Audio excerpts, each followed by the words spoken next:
अभी कुछ भी नहीं बिगड़ा है। अभी आपके पास 30 दिन मतलब एक महीना, एक पूरा का पूरा महीना आपके पास बचा हुआ है। अगर इस बचे हुए समय में आप सही योजना और नियमित मेहनत कर लेते हैं तो बिल्कुल जरूर जरूर जरूर आप अपने लक्ष्य तक पहुंच जाएंगे। जो आपने सपना सजो के रखा है कि हमें इतना परसेंटेज बनाना, 95 कोई 90 का है ना, तो आप बिल्कुल कर सकते हो। मतलब अभी भी वो समय है कि आप 95 बना सकते हो, लेकिन सही योजना और नियमित मेहनत की जरूरत है। तो सर वो सही योजना और सही नियमित जो मेहनत है हम वो कैसे करें, किस टाइप की योजना बनाएं? तो भाई बिल्कुल घबराना नहीं, मैं आपको 30 दिन की योजना आपको बना के बता रहा हूं, 30 दिन का टाइम टेबल आपको तैयार करवा रहा हूं। अगर इसके तहत आप पढ़ाई करोगे तो निश्चित ही आप अपने लक्ष्य तक जरूर पहुंच। प्यारे साथियों, आपको करना क्या है, दिन पहले से 10वें तक, यहां पर ध्यान रखना 30 दिन की रणनीति है। 30 दिन की मतलब एक महीने की। तो आपको करना क्या है, पहले दिन से 10वें दिन तक आपको सिलेबस पूरा करना है। मतलब पहले से 10 मतलब इन 10 दिनों में आपका सिलेबस जो है ना कंप्लीट हो जाना चाहिए। कैसे कंप्लीट होगा, सुनो। तो पूरे सिलेबस को पहले आपको छोटे छोटे भागों में बांट लेना है। जैसे मान के चलो देखो जैसे मैं केमिस्ट्री का टीचर हूं, तो केमिस्ट्री में तो आपको पता है 10 ही चैप्टर हैं, 10 ही अध्याय हैं। तो आप अगर एक दिन में एक अध्याय को कंप्लीट करते हो तो आपके 10 दिन में 10 के 10 अध्याय कंप्लीट हो जाते हैं। अब यार कोई ऐसा कहे कि हमने तो बिल्कुल ही नहीं पढ़ा, तो अरे यार आपने त्रैमासिक दिया, हाफ ईयरली दिया और आप प्री बोर्ड भी देने वाले हो, तो ऐसा तो कोई होगा नहीं कि जिसने कुछ भी ना पढ़ा हो। यार किसी चैप्टर में कुछ ना पढ़ा हो ऐसा बिल्कुल भी नहीं हो सकता। आपने प्रत्येक चैप्टर में कुछ ना कुछ तो पढ़ा ही होगा ना, बिल्कुल पढ़ा होगा।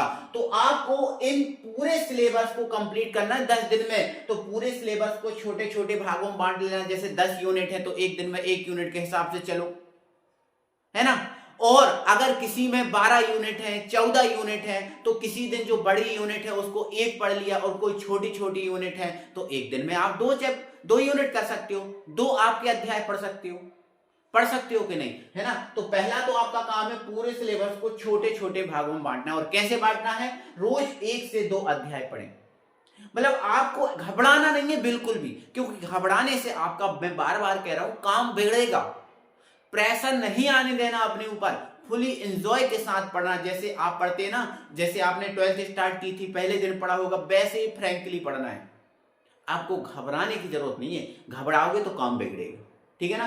तो ये काम कर लिया, रोज 1 से 2 अध्याय करोगे आप, बिल्कुल तो काम बन जाएगा। इन 10 दिन में आपका सिलेबस फिनिश हो जाएगा, है ना। तो जैसे कोई 14 चैप्टर भी हैं, जैसे मान के चलो फिजिक्स की बात करें तो फिजिक्स में आपके 14 चैप्टर हैं, है ना। तो आप किसी दिन 2 चैप्टर पढ़ लो, किसी दिन 1 पढ़ लो। जो बड़ा चैप्टर है वो 1 कंप्लीट कर लो, और जो छोटे छोटे चैप्टर हैं वो 2 कंप्लीट कर लो। तो 10 दिन में फिजिक्स, केमिस्ट्री, बायो कंप्लीट हो जाएगा। और ऐसे ही हिंदी और इंग्लिश को भी नहीं छोड़ना आपको पीछे। आप ये ना समझें कि हिंदी और इंग्लिश को हम बाद में पढ़ लेंगे, पेपर के समय पढ़ लेंगे। नहीं भाई नहीं, आपको अभी पढ़ना है, अभी पढ़ना है, और अभी आपको इन 10 दिन में कंप्लीट करना है। Hindi, English, physics, chemistry, bio, है ना। और अगर 10th वाले हैं तो आपको 6 के 6 सब्जेक्ट आपको अभी कंप्लीट करना है। मैथ हुआ, साइंस हुआ, सोशल साइंस हुआ, संस्कृत हुआ, हिंदी हुआ, सामाजिक विज्ञान हुआ, 6 के 6 सब्जेक्ट आपको अभी कंप्लीट करनी है इन 10 दिन में। आगे बढ़ो। फिर अब 1 से 2 अध्याय हो जाएगा, ये आपका 10 दिन में कंप्लीट हो जाएगा। अब और क्या करना है, तो भैया इनमें आपको एनसीईआरटी किताब को प्राथमिकता देना है। ध्यान रखना इस पॉइंट को, क्योंकि आजकल एनसीईआरटी में से ही पेपर आ रहा है। और एनसीईआरटी में भी किसको फॉलो करना है, तो एनसीईआरटी में आपने देखा होगा चैप्टर जब पढ़ते हो तो उसमें पाठ निहित प्रश्न होते हैं, है ना। ऐसा लिखा होता है पाठ निहित प्रश्न होते हैं कि नहीं होते, बिल्कुल। अगर आपने एनसीईआरटी बुक अभी तक खोल के एक बार भी देखी है तो ये जरूर देखा होगा, पाठ निहित प्रश्न। तो जो पाठ निहित प्रश्न है उनको बिल्कुल कंप्लीट कर लेना, एक एक प्रश्न से कंप्लीट कर लेना, उनमें से ही पेपर बनता है, उनमें से ही पेपर आएगा। और इसके अलावा फिर थोड़ा सा अभ्यास प्रश्न होते हैं, है ना। तो अभ्यास प्रश्न में से आप देखना कौन सा अच्छा लग रहा है ना। जो आपको अच्छा लगे कि हाँ हमसे ये बन रहा है वो कंप्लीट कर लेना, है ना। और आपके टीचर ने फिजिक्स केमिस्ट्री के नोट्स ही बनाए होंगे मैथ के, है ना, तो ये नोट्स आपके तैयार होंगे, कोई परेशानी इसमें दिक्कत नहीं है। तो एनसीईआरटी किताब को प्राथमिकता देनी है ना। और जरूरी पॉइंट, अब जब आप पढ़ रहे हो तो कुछ जरूरी चीजें भी आ जाती है, तो उन जरूरी चीजों को आपको कॉपी में लिखना है, जरूरी चीजों को कॉपी में लिखना है। और एक और बात, जैसे केमिस्ट्री की बात करें तो केमिस्ट्री की बात करें तो केमिस्ट्री में जो रिएक्शन होती है उनको पढ़ना नहीं है, केवल उनको अपनी कॉपी में करके देखना है। केमिस्ट्री की जो रिएक्शन होती है उनको पढ़ना नहीं है, केमिस्ट्री की जो है ना रिएक्शन को आपको कॉपी में करके देखना है, अपने हाथ से पहले देख लो, समझ लो और फिर उनको करके। कोई पहली बार तो नहीं पढ़ रहे होगे, आपने कई बार आपके जो टीचर हैं उनने करवाई होंगी, आपने लगाई होंगी, तो एक बार आप प्रत्येक रिएक्शन को करके देखो। और जो कठिन रिएक्शन है उसको तो 2 से 3 बार करके देखो, ताकि आपके माइंड में छप जाए। ठीक है, ऐसे ही फिजिक्स है, तो जो व्यंजक आपसे नहीं बन रहा उसको अपनी कॉपी में करके देखो, कॉपी में करके देखना है व्यंजक को, आपको ऐसे ही नहीं चलाना है। ठीक है ना। चलो अब आगे इन 10 दिन में पूरे सिलेबस को कंप्लीट करना है और पूरा सिलेबस एक बार जरूर पढ़ लेना है, पूरा सिलेबस एक बार जरूर पढ़ लेना है। आप ना सोचना कि ये हम छोड़ दें, नहीं भैया, इंपॉर्टेंट का जमाना नहीं है। इस एनसीईआरटी के युग में इंपॉर्टेंट का जमाना नहीं है। एनसीईआरटी के युग में आपसे कोई सा भी क्वेश्चन पूछा जा सकता है। आप सोचो कि इसको कंप्लीट कर लें, इसको कर लें, अरे ये आते रहते हैं बार बार, ये हो जाएगा, बिल्कुल नहीं। आपको इंपॉर्टेंट के चक्कर में नहीं पड़ना, आपको एक बार इन 10 दिन में पूरा सिलेबस कंप्लीट करके रख लेना है। क्या करना है, तो अब हमारा दिन 11वां से 20वां आया। 11वें दिन से 20वें दिन तक हमारा रिवीजन और अभ्यास चलेगा, क्योंकि हमने अब सिलेबस कंप्लीट कर दिया है अगले 10 दिन में। पिछले जो 10 दिन थे ना उसमें हमने सिलेबस कंप्लीट पढ़ लिया एक बार पूरा अच्छे से, ये हमारा लक्ष्य था। और 11वें से 20वें दिन तक आपको केवल रिवीजन और अभ्यास करना है। रिवीजन और क्या करना है, अभ्यास। और रिवीजन और अभ्यास कैसे करना है, वो छोटे छोटे पार्ट में तोड़ना। ऐसा नहीं कि पूरा ही रिवीजन कर दिया, नहीं, आपको रोज 1 से 2 अध्याय का रिवीजन करना है। प्रत्येक चैप्टर, प्रत्येक सब्जेक्ट का, प्रत्येक सब्जेक्ट में 1 से 2 अध्याय का आपको रिवीजन करना है, प्रत्येक सब्जेक्ट। और रिवीजन में रटना नहीं है, रिवीजन में रटना नहीं है। आप पढ़ोगे, आप पढ़ रहे हो, आप पढ़ के समझोगे चीजों को, क्योंकि आपने पहली बार पढ़ लिया अच्छे से, अब आप क्या कर रहे हो, रिवीजन कर रहे हो। तो आपकी चीजें और आपका जो पढ़ाई है उसमें और निखार आएगा, और आपकी जो पढ़ाई है ना वो सुधर जाएगी। थोड़ा सा आत्मविश्वास अपने अंदर बढ़ेगा, और आत्मविश्वास अपने अंदर बढ़ेगा तो आपकी पढ़ाई में मन भी लगेगा और चीजें आपके दिमाग में भी फिट होती जाएंगी। अगला, पुराने प्रश्न पत्र हल करना है। जैसे मान के चलो आप 1 से 2 अध्याय पढ़ रहे हो, जैसे पहला और दूसरा अध्याय पढ़ा, तो आपके पास जो पुराने प्रश्न पत्र है उसमें देखना है कि 1 से 2 अध्याय में क्या पूछा था पिछली साल, या 25 में क्या पूछा था, 24 में क्या पूछा था, क्या वो आपने पढ़ लिया, क्या वो चीज आपसे बनती है, आपको ये चेक करना है। तो पुराने प्रश्न पत्र हल करना है, इससे भी आपका आत्मविश्वास बढ़ेगा। फिर अगर आप गणित पढ़ रहे हैं, विज्ञान पढ़ रहे हैं, विज्ञान में फिजिक्स केमिस्ट्री है ना, या फिर जो 10th वाले हैं वो तो विज्ञान ही पढ़ते हैं, है ना, तो आपको इसमें क्या करना है, तो जैसे गणित है, विज्ञान है, इसमें आपको इंपॉर्टेंट जो सूत्र हैं वो एक बार देख लेने हैं, उनको अपनी रफ कॉपी में लिख के देख लेना है। प्रश्न या न्यूमेरिकल प्रश्न होते हैं उनको करना है ना। न्यूमेरिकल प्रश्न भी तो आपको करने हैं, नहीं करने, न्यूमेरिकल प्रश्न भी करने हैं, है ना। तो ध्यान रखना, गणित या विज्ञान की अगर तैयारी कर रहे हैं तो उसमें सूत्र, प्रश्न, न्यूमेरिकल, इन चीजों को देखोगे, है ना।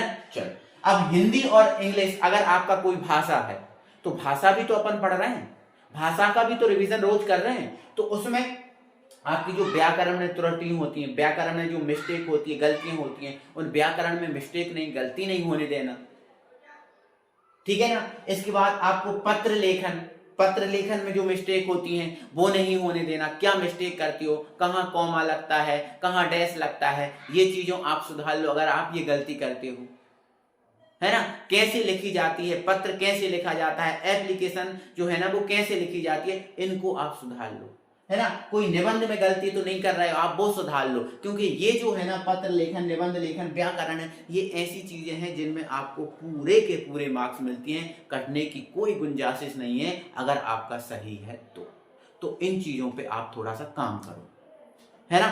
तो आपको 11वें से 20वें दिन तक आपको ये काम करना है, और यहां से आपको क्या लक्ष्य प्राप्त होगा, प्रश्न करने में आत्मविश्वास बढ़ेगा, मतलब आपके अंदर आत्मविश्वास इंक्रीज हो जाएगा। आप 20 दिन पढ़ चुके हो, रेगुलर आपने 20 दिन पढ़ा,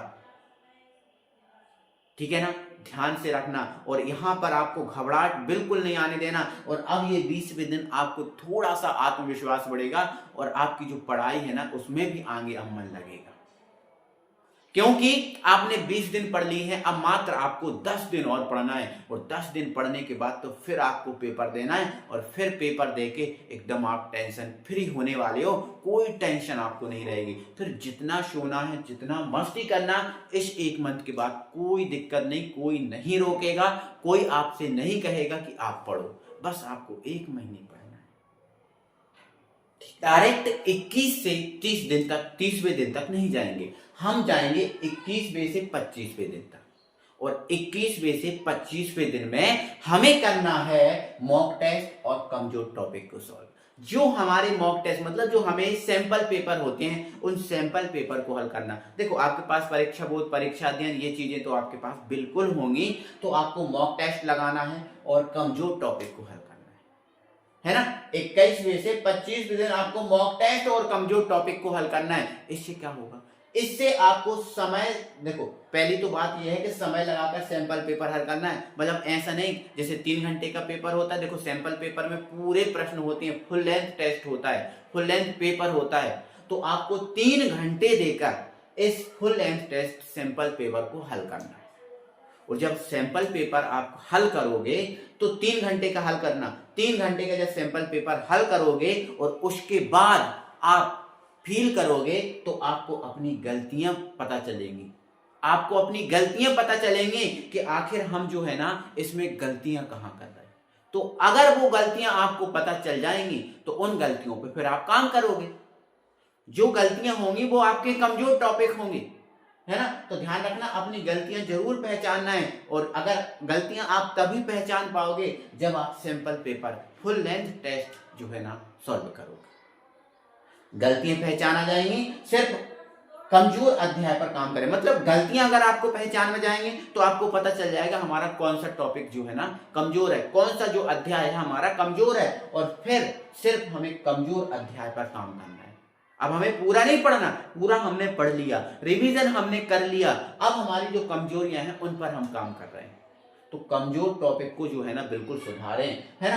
बार बार जैसे जो कमजोर टॉपिक है उसको बार बार रफ में करके देखें, रफ कॉपी में आप करके देखो, अपने हाथ से लिख के देखो, उसको बिल्कुल 101% सुधर जाएगा।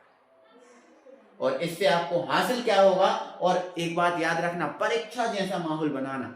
जब आप ये काम कर रहे हो ना तो एकदम परीक्षा जैसा माहौल बनाना, ठीक है ना। ऐसे नहीं है कि भैया आप पेपर करने सॉल्व में बैठे हो, पापा ने बोला या मम्मी ने बोला ए बेटा ये बाजार चला जा, ये थोड़ा सा ये काम कर दे, ये नहीं करना। जब आप सैंपल करने पेपर करने बैठ रहे हो, बिल्कुल परीक्षा जैसा माहौल बनना चाहिए, और 3 घंटे आपको काम करना है,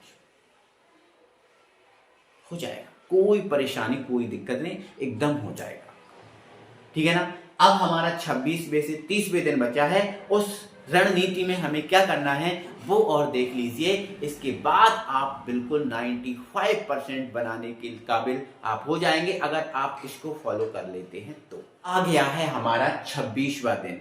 तो 26वें दिन से 30वें दिन बिल्कुल आपको अंतिम रिवीजन है, अंतिम आपको रिवीजन करना है, और थोड़ा सा आराम से अपने बॉडी को, अपने माइंड को एकदम रिलैक्स देना है, क्योंकि आज 26वें दिन से 30वें दिन का जो है हमारा जो है ना टारगेट है, हमारा जो टारगेट है उसमें सबसे पहली बात देखिए, पूरी नींद और मन शांत रखें। मन को आपको इधर उधर नहीं भागने देना, मन को एकदम शांत रखना है और पूरी नींद लेना है।